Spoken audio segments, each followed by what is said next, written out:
मुखरभोस्य मृगेन्द्र सुगर्जना सबलमत्त गजेन्द्र विमर्दन विपिनराज सदृशो बलवानयम् समनुजो हिनुसिंह वरस्तथा।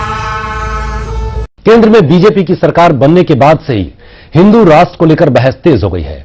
विपक्ष हिंदू राष्ट्र के नाम पर लोगों में भ्रम फैलाने की कोशिश कर रहा है कि इससे समाज बंट जाएगा, भारत की मूलभूत पहचान खत्म हो जाएगी।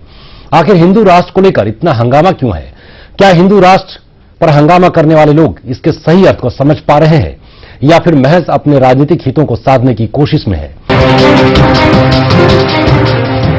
सबसे पहला सवाल, क्या लोग हिंदू राष्ट्र का सही अर्थ नहीं समझते हैं? क्या ये वक्त नहीं है कि हिंदू राष्ट्र की परिभाषा को सही तरीके से समझने की कोशिश की जाए?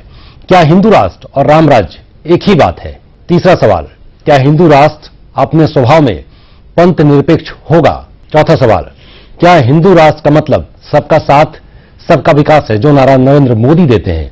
और पांचवा और आखिरी सवाल, क्या सिर्फ हिंदू शब्द को लेकर ही है तौबा मचाना सही है? और आगे बढ़ने से पहले इस मुद्दे से जुड़ी 10 जानकारियां आपको दे देते हैं। पहली जानकारी, कुछ समुदायों में भय है कि हिंदू राष्ट्र बनने से उनका अस्तित्व ही खत्म हो जाएगा। लोकसभा चुनाव से पहले ही विपक्ष हिंदू राष्ट्र के नाम पर भ्रमित करता रहा है और इसको लेकर चुनाव में काफी बयानबाजियां भी हुई है।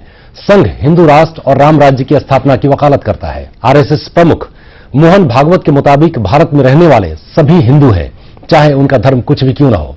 हिंदू शब्द किसी धर्म विशेष से जुड़ा नहीं है। सिंधु नदी के इस पार रहने वालों को हिंदू कहा जाता है। सिंधु और हिंद महासागर के बीच रहने वाले सभी संप्रदाय के लोग हिंदू कहलाते थे। संघ हिंदू राष्ट्र को सबका साथ और सबका विकास से जोड़ता है। प्रधानमंत्री नरेंद्र मोदी भी इंडिया फर्स्ट का नारा देते हैं और संविधान के मुताबिक भारत एक धर्मनिरपेक्ष देश है। संघ प्रमुख मोहन भागवत के मुताबिक भारत में रहने वाला हर शख्स हिंदू है, क्योंकि सिंधु नदी के इस पार रहने वालों को हिंदू कहा जाता था। उस वक्त भी हिंदुस्तान में तमाम समुदाय रहते थे और सब हिंदू कहलाते थे और भारत हिंदुस्तान।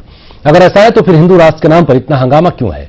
क्या हंगामा करने वाले लोग इसके सही अर्थ को नहीं समझते? क्या भारत एक हिंदू राष्ट्र बनेगा? हिंदू राष्ट्र के नाम पर हंगामा क्यों? इन दिनों भारतीय राजनीति में हिंदू राष्ट्र को लेकर खासी बहस चल रही है। कोई कहता है कि भारत को हिंदू राष्ट्र बनाने की कोशिश की जा रही है। भारत अगर हिंदू राष्ट्र बन जाएगा तो यहाँ रहने वाले दूसरे धर्म के लोगों का क्या होगा? आम लोगों में इस तरह का भ्रम फैलाकर उन्हें डराने की कोशिश भी की जा रही है। आरएसएस के विचारों से अलग राय रखने वालों को ये शब्द अक्सर परेशान करता है, लेकिन हकीकत तो ये है कि हिंदू राष्ट्र एक विचारधारा है। इसके नाम पर हंगामा करने से पहले इसे समझना बेहद जरूरी है। आरएसएस प्रमुख मोहन भागवत जब हिंदू राष्ट्र की बात करते हैं तो वो स्पष्ट कर देते हैं कि हिंदुस्तान में रहने वाला हर शख्स हिंदू है, फिर चाहे वो मुसलमान हो या ईसाई। भागवत की इस बात में कुछ नया नहीं। हिंदू किसी धर्म से संबंधित नहीं है। ये शब्द सिंधु नदी से निकलता है। बाहरी लोग सिंधु नदी के पार बसे लोगों को हिंदू कहते थे। तब सिंधु से लेकर हिंद महासागर भारत में कई संप्रदाय शामिल थे। इन हिंदुओं में वैदिक, सनातनी, जैन, बौद्ध, आर्य, शैव, वैष्णव सभी शामिल थे। इनके बाद मंगोल, ईसाई और मुस्लिम आक्रमणकारी भी भारत का हिस्सा बन गए। इस तरह जो भारत को अपनी मातृभूमि मानता है वो हिंदू है। आरएसएस ने हिंदू राष्ट्र को लेकर जो खाका तैयार किया है उसके तहत देश में रहने वाला हर नागरिक समान है। हिंदू मुस्लिम होने से पहले वो भारतीय है। सबको विकास के समान अवसर मिल सके। देश में कोई अगला या पिछला नहीं होगा।